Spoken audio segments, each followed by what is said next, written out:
BC రిజర్వేషన్లు కాబట్టి మేము వద్దట్లేము. ఆయన్నే కామారెడ్డిలో వాళ్ళే 42% బీసీ రిజర్వేషన్ ఇస్తామని వాళ్ళే హామీ ఇచ్చారు, ప్రకటించరు. మరి ప్రకటించి ఏ విధంగా చేస్తామని అనిపించి ఇచ్చారు? మరి చేయాలి కదా, హామీ ఇచ్చిన వాళ్ళు వాళ్ళే కదా. 42% మేము చేస్తాం. ఇప్పుడు కూడా మొన్న కూడా ముఖ్యమంత్రి ఢిల్లీలో కేంద్రంలో బీజేపీ తల వంచి రిజర్వేషన్ చేస్తాం, మంచిదే. మేము ధర్నా ఎందుకు పెట్టినామంటే, ధర్నా అంటే అయ్యా ఎట్లా ఏ విధంగా చేస్తావు చెయ్యి, నువ్వు మాట ఇచ్చినావు చెయ్యి, వద్దంటలేము చెయ్యి, మేము మా పార్టీ ఫుల్ సపోర్ట్ ఉంటుంది దానికి.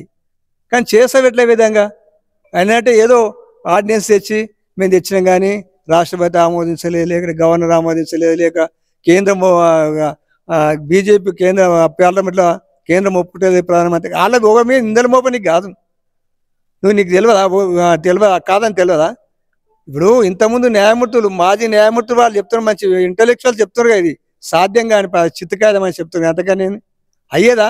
అయ్యేది ఉంటే చేయాలి, చేసినాక మాట్లాడాలి. అది అయితే సాధ్యమా, అసాధ్యాలు తెలియకుండా మాట్లాడితే తెలుసు కదన్నా. మేము ఎట్లా చేస్తారో నాయన చెయ్యి, మంచిగా చేసి సంతోషమే.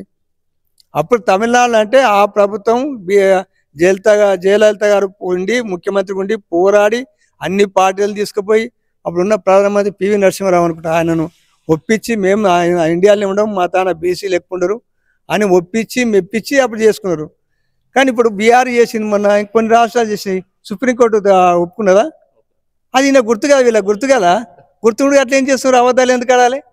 అది మేము అనేది నమ్మశక్యంగా అనే మాటలు. ఎందుకంటే అది ఎందుకు మేము చిత్తశుద్ధి చేయమని చెప్తున్నాం, చేస్తే మంచిది.